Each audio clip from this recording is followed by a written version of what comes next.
kilifa du xuloo mais soxla na ku ko xulool kilifa du saaga mais soxla na ku ko saaga ba da ngay ci ñoo xam dañuy jóg di ma saaga di ma attaqué te sequ ma ak ñoom dara. Naby Vision. mais loolu ku ma ko def damay fay aado moom mu fayul ma loolu rek lañ seq ñu leneen man ak moom. loolu rek la c'est-à-dire que am na ñoo xam dañ may saaga te sequ ma ak ñoom dara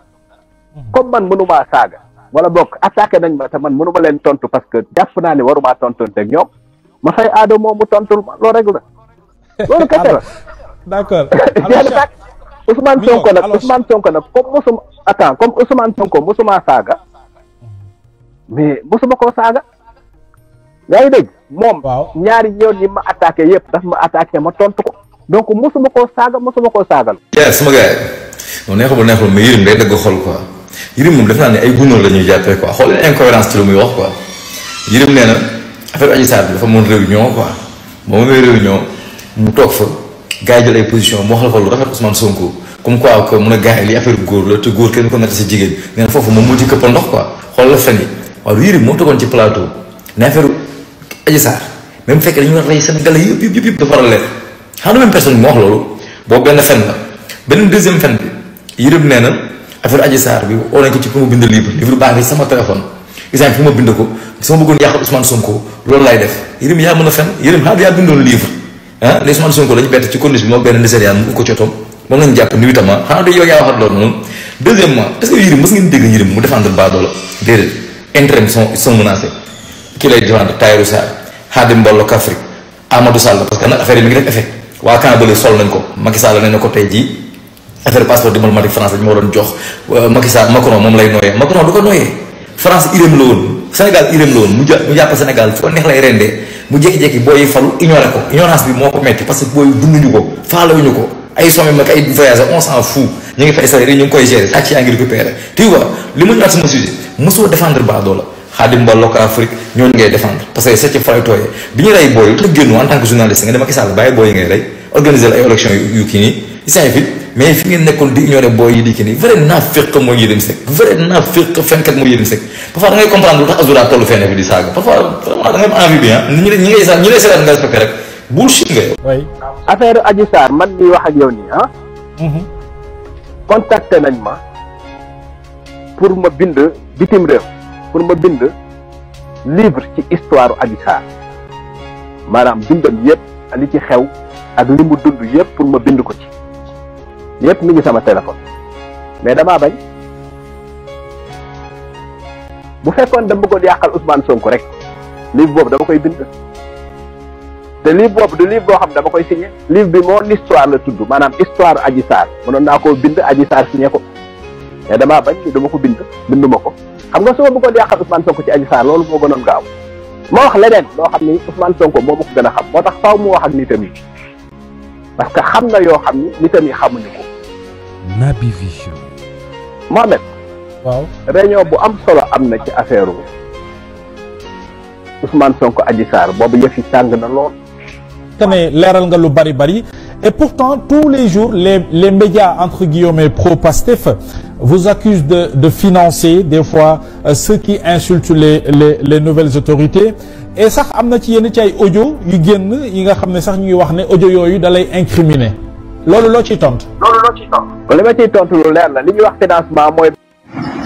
fii de lañ naan njuumaloo sant mu ne wele yow Yérim balaa ngaa bind histoire u jàmbur doo bind sa histoire balaa ngaa bind ba naan Adji Sarr moo ne xaw ma Adji Sarr c'est son histoire xaw ma mon histoire la livre na doon tudd moom Adji Sarr rek a ko doon tudd doo bind sa histoire yow histoire bind nañ la ngaa violé sa doom violé di yéen ñaan ñëpp ñu jàpp leen mu leer nañ kon yow léegi naka ngay mën a jéggi histoire wala bind beneen histoire Yérim le président Seydina Ousmane mu sell mi ñu gën a gën il est indestructible. Il est arrivé en politique en 2014. Arrivé en politique en 2014 jusqu'en 2019 2020 mosu leen ko dégg ci ay wax yu ñaaw yu bon. Il a fait 15 ans au service impôts et domaines sans dérober un franc. Donc du kooku tey ngay taxaw nga ne da nga koy yàq wala na ne nii wala na. Non. L'histoire de Adji Sarr, soi-disant viol et menace de mort pour arriver à corruption de la jeunesse. À la jeunesse. C'est le peuple qui s'est autosaisi et jugé l'affaire lui-même. le peuple. kon jàpp naa ni tey boo jàppee ni ci loolu nga waroon sukkandeeku pour bind livre pour yàq deram wala pour le détruire yaa ngi nax sa bopp parce que askan bu ko gënoon tey li am bu ko gëmoon tey li am du am mais askan bi moo génn xeex ñafel boppam rayantal boppam tey ba li am ma dégg ci beneen wàll beneen journaliste mu ne les médias pro Pastef xaw ma disent que Yérim mooy saagalu nit ñi mais Yérim moom ci boppam dafa affirmé ni moom day fay Adama mu koy saagal ci même émission bi. waaye itam ban média pro Pastef nga dégg mu génne facture wala leneen lu dul Adama mi nga xam ne moom la Yérim affirmé ni moom da koy fay mu koy saagal moo génne ay facture ay transfert d'argent kon bàyyi leen kàcc gi bàyyi leen fen gi ngir yàlla war a suuli ngeen nekk ay nit gis nga Seydina Ousmane Sonko di ko yàlla defal na ko ba pare jamais la politique sénégalaise n'a connu un homme aussi digne aussi intègre que Seydina Ousmane Sall bi dugg na ci xol yi ba pare c'est loolu leer nañ léegi beneen wàll bi li ci topp mooy ne pétrole war ngeen dal tey man li mu ci gën a métti bu Azura saaga woon sax laa la wax de Macky Sall du lu grave parce que Macky Sall mala la du nit da ngeen fàtte man des fois j'ai l'impression que les Sénégalais sont amnésiques Macky Sall dafay rey ay doomi jàmbur Macky Sall dafay tëj ay doomi jàmbur Macky Sall dafay gaañ ay doomi jàmbur yoo xam ne ba léegi ñu ngi fay ñenn ngir ñaat seen bakkan benn vidéo bu date xaw ma dëgg quel 1900 ñu andi ñëw tegal ni te Azura saagawul de da doon expliqué mu ne Macky Sall day saaga dafa woo diw ne ko sa nangam taan Macky Sall au fait bu doon tey réew sariya la wala peine de mort Macky Sall dañ koy rey dafa rey ay doomi jàmbur aujourd'hui il n'ose même pas revenir c'est-à-dire il n'ose même pas revenir au pays. Naby Vision. Du ce qu'il a fait il a créé de l'insécurité de l'instabilité au pays ci ay jamonom fay ay nervi loo xam ne kenn musu ko xalaat ay civil ñu yor ay ngànnaay di boom nit ñi ci mbedd mi tey léegi ku ngeen bëgg a jëndee Azura oui non c'est-à-dire ren ngi tere saaga ñaar tous ces gens là ces guignols qui sont en train de parler là c'est pas la justice qui les intéresse de c'est-à-dire c'est la personne de Ousmane Sonko Azura tey bu nekk loon ci wet Ousmane Sonko coow li yëpp du bari mais ñoom Sonko mooy déranger les Maître Moussa Diop là et les autres là bu leen fàtte ni ba ab nu guerre saaga Maître Moussa Diop moo njëkk a taxaw ci wetam di ko encourager da ngeen fàtte Penda Ba aujourd'hui tout ce qui se passe dans l'espace public là c'est à cause de Macky Sall cet imbécile là moom moo créé li fi xew yëpp du keneen ku dul moom donc dañuy bëgg ngeen utiliser seen moyen Yérim yow ak sa gàngoor rek ñëpp dem leen noppali seen bopp yow fi nga toroxee mooy au fait boo demee ba di fay am nit pour mu régler la sa problème mu soxna yow mënoo gérer soxna mënoo téye sa soxna nga am ak sa problème soxna di ko woo naan ko dama bëggoon nga waxal ma ci diw pour lan mu saagal la sa soxna ngeen mu bala muy ngóolaa di va. mais gars yi man gis naa ko ñeme yàlla ba tàyyi sérieusement mais Cheikh Yérim Seck démb dama ko déglu dama yéemu ci yàlla non c'est-à-dire maanaam ni muy xalaatee ni am ñu bëri ñoo xam ne noonu la ñuy xalaatee Sénégal xam noonu la ñu mel complexe googu ba léegi am na ci ñu mu des bien que seen carte yu mujj la ñuy tiré nii mais complexe bi nekk ci moom ba léegi nii complexe yooyu am na ci Sénégal ba am na benn genre nit yu fi nekkoon yoo xam te ni nii la ñuy xalaatee esprit boobu la ñu am benn esprit sénégalais boo xam te ni c'est dépassé da ngeen di xool d'abord timing émission bi la moo tax ñu tànn gaaw Cheikh Yérim te suba la ñu convoqué doomu Macky Sall bi le 7 ñu tànn ko tey pour mu wax jéem a yëkkati turu Macky Sall am fu mu ko yóbbu yaa ngi dégg wax ci doom ji expliqué yu bari yoo xam te ni dara du ci dëgg Cheikh Yérim nee na ñoom président Ousmane Sonko ñi ngi bëgg a gisanteeg Ouattara pour Ouattara dimbali leen ci FMI ak Banque mondiale mais Cheikh Yérim loolu du dëgg loolu amul ñii bañ faloo ba léegi ñi ngi toog ci réew mi FMI ngi ñëw Banque mondiale ngi ñëw ñi ngi fi bàggat li ñu fi ñëw kenn xamul nu mu toll te ñii demuñu fenn parce que ñoom ñoo soxla Sénégal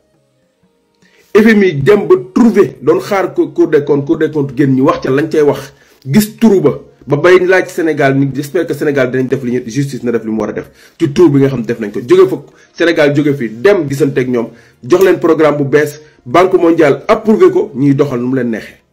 soxlawuñu Macky Sall pour FMI wala Banque mondiale soxlawuñ ko ci caaxaan képp nga nekk loolu noonu du dëgg amut pour dem gis Ouattara pour mu dimbali leen non mais attends ba pare mu ni Cheikh Yérim nee na gars yi dañoo waroon a jël Macky Sall magoo ko am nu ñu def moom nga xam te ni bu bloqué quelque part Macky Sall ñu mun intervenir affaire sénégalais yooyu quoi c'est-à-dire bloqué fenn mu nga woo Macky Sall en tant que mag mu non mais kii moo bëri caaxaan dëgg Macky Sall nekk na fi pendant plus de 12 ans terewul Sénégal nekk parmi les 25 pays les plus pauvres au monde maanaam fukki dëkk ak juróom yi ñaar fukki dëkk ak juróom yi gën a ñàkk ci àdduna bi gën a ndóol ci àdduna bi Macky Sall nee na fi jóge na fi foofu la bàyyi Sénégal te ñii bi ñu fi ñëwee léegi lépp lu Macky Sall doon def benn dañ ko yokk muy ci mbay mi muy ci sàmm gi lépp lu Macky Sall doon def benn dañ ko yokk fépp fu Macky Sall daan amee recette di juróomi dërëm ñi dañ ko yokk yow ko fukki dërëm Macky Sall fépp fu mu daan amee recette ñi dañ ko yokk recette yi dañ ko yokk lu Macky Sall daan def benn ci mbay meeg fépp benn dañ ko yokk ci xaaruñ ci banque mondiale xaaruñ ci FMI seen xarañteef moo leen yóbbu foofu noonu bu da ngaa yaakaar ni pour affaire tubaab ay link la c'est-à-dire ñoom noonu lañ jàppee àdduna nga pour ñoom affaire tubaab ay link affaire tubaab du link këyit la xarañ wane ko ñu liir xool approuvé say mbir banque mondiale joxuñu xaalis FMI joxuñu xaalis jàppale wuñ ñu boobaak léegi pendant plus d'1 an te Sénégal salaire yi ñu ngi koy fay Sénégal ñu ngi recruter Naby Vision ñu ngi recruter bu baax a baax salaire yi ñu ngi koy fay institution benn bu ci nekk bu nekk Sénégal yaa ngi dox normalement amul dara lu bloqué ci réew mi dara bloqué wu yéen ñi àndoon ak Macky Sall daan dund ci Macky Sall yéen a bloqué yéen la seeni mbir bloqué ngeen yaakaar ne réew mi bloqué mais yéen a bloqué maanaam li Cheikh Yérim émission bi mu def dem lépp processus la Macky Sall génn yi muy génn ni temps yi ngeen gis ko muy dem ci ay genre réunion maanaam tuuru famille bu ko ay tubaab organisé woon woo Macky Sall mu ñëw pour ay tubaab wër ko mu jël fa kàddu après publier ko tuuru famille laa la wax maanaam ay association yu ndaw ay association droit de l'homme yenn yu ndaw bu ñu ko convoqué mu daw ñëw fekkee ko pour lan pour jéem a defaraat image am parce que image am yàqu na ci àdduna bi ñëpp xam nañ ne Macky Sall nguuram li mu fi nekkee et tout li mu def dafa siiw ci àdduna bi ñëpp xam nañ ko jaratul dara dina jéem a defaraat image am loolu moo génnee Cheikh Yérim Seck démb li ma gën a reeloo nag ci wax ji mooy nee na Macky Sall gis na Trump te Diomaye ba léegi gisul Trump premièrement du dëgg Macky Sall photo boobu gars yi doon génne naan Trump la loolu mat na plus de 5 ans ou 6 ans boobu yàgg na photo boobu noonu amut de 1 loolu du dëgg amut Macky Sall gisul Trump jegewu ko sax depuis photo bu léegi mais lan mooy gis Trump nee na bi Macky Sall wàccee gis na Trump lan gis Trump mooy lan Trump président africain yi su ma juumul instant bi fa léegi amul kenn koo xam te ne gis na recevoir ne kenn am na lu ko doy ci biir réew Macron bi muy ndamoo am na lu ko doy ci réew mi crise la nekk boo xam te Macron bu élection amoon suba day daanu donc toog naan Macron adduna bi France ëpp ay bor pour naan bu jubóowulee nag France bu leen def ni mais li ci gën a doy waar mooy nee na Macron nee na Trump gisante naa ak Macky Sall te ba léegi Bassirou Diomaye Faye gisantewul ak Trump Bassirou Diomaye Faye bi fi génne xaloog léegi à part dëkku Turquie ak ay dëkku naar yi dem ak yu demee noonu France ñaari yoon la fi ñëw sommet moo ko fi indi beneen bi sommet G20 xawma yu demee noonu la demoon te ba mu fay dem Biden moo nekkoon président États-Unis kii mi ngi fa Diomaye ma nga fa woon Russie ñëpp ñi nekk ponkali ne ci àdduna bi ña nga foon fa la Diomaye jël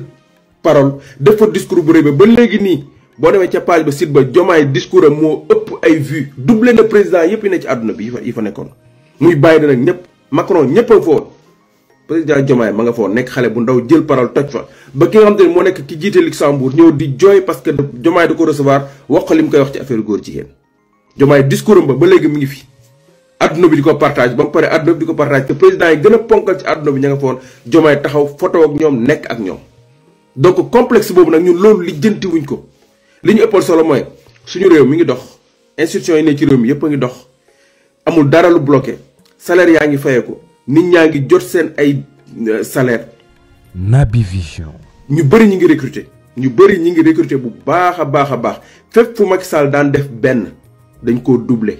muy ci mbay mi muy ci càmm gi muy ci industrie bi lépp muy ci tout même ci njàng mi li ñu recruter Macky Sall nekk na ba jóge fi mosu koo recruter te loolu xaalis moo leen koy fay te gars yi ñu ngi koy doxal rapport IT bi wane na ni Macky Sall liggéeyul woon da doon caaxaan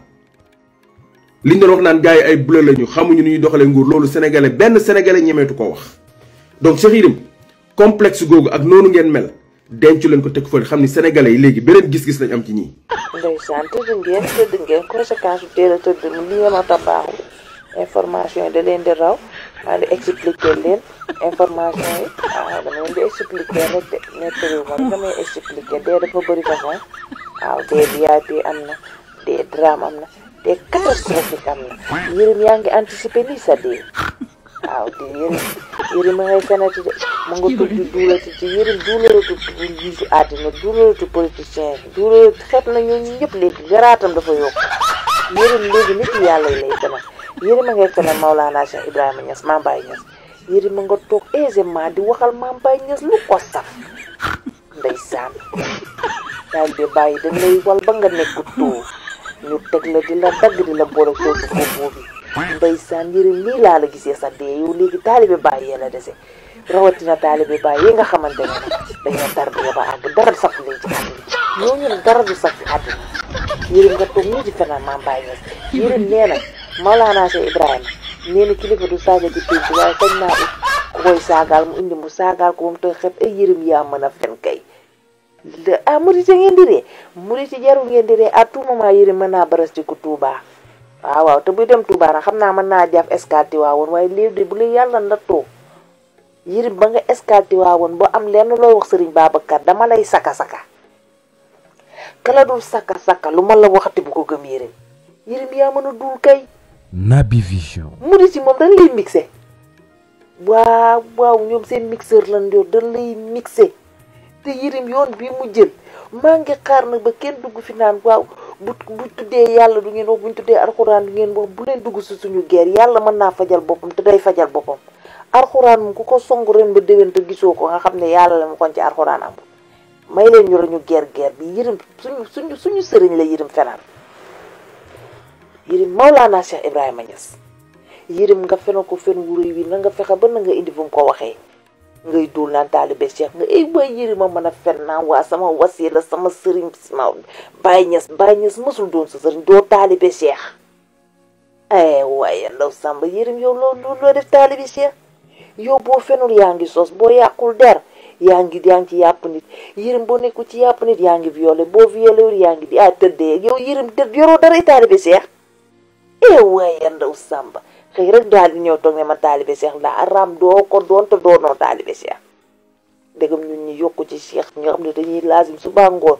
ndegam ñun ñooy toog di ñaan yàlla di julli yal nañu yàlla Cheikh boole ci njabootam masta yow mu bon bi Cheikh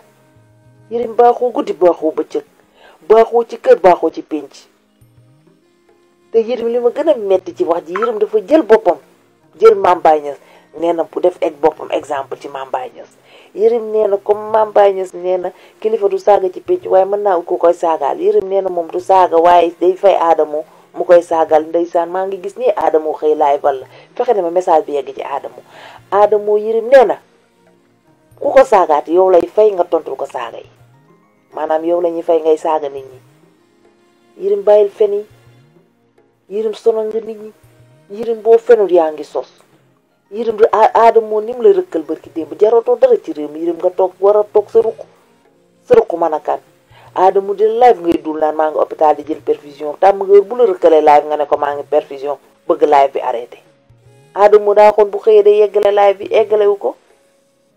yeggalewu ko pour yow ku jóg doon taalibe Cheikh yomal xëyam de Cheikh bu décollé avion ba yëlagu ñiy wadd danañ bari waaye yow doo yem ci wadd Cheikh yaa naral daanu sa ndong le xar ñëpp noppalu nga noppalu waaw yomal xëyam bu avion bi décollé Cheikh sa ndong li ci avion ci tali bi la ci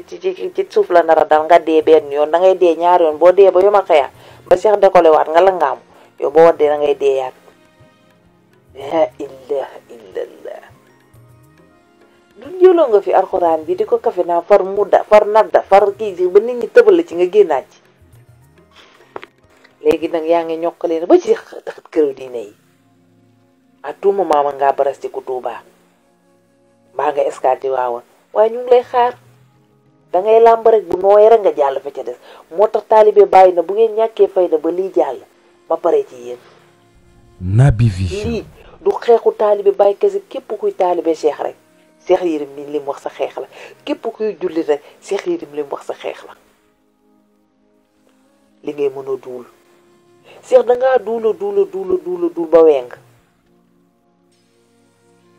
sa kan bopp bi di nuroog Élise Ventilo nga toog noonu di fenal Maolana Cheikh Ibrahima Niass ay taalibe bàyyi dinañ ko faj ñoom rek aca nañ ci dem sanaa jàmm Cheikh day ngay fen rek pour ngeen comprendre ko noonu bu ngeen yeewoo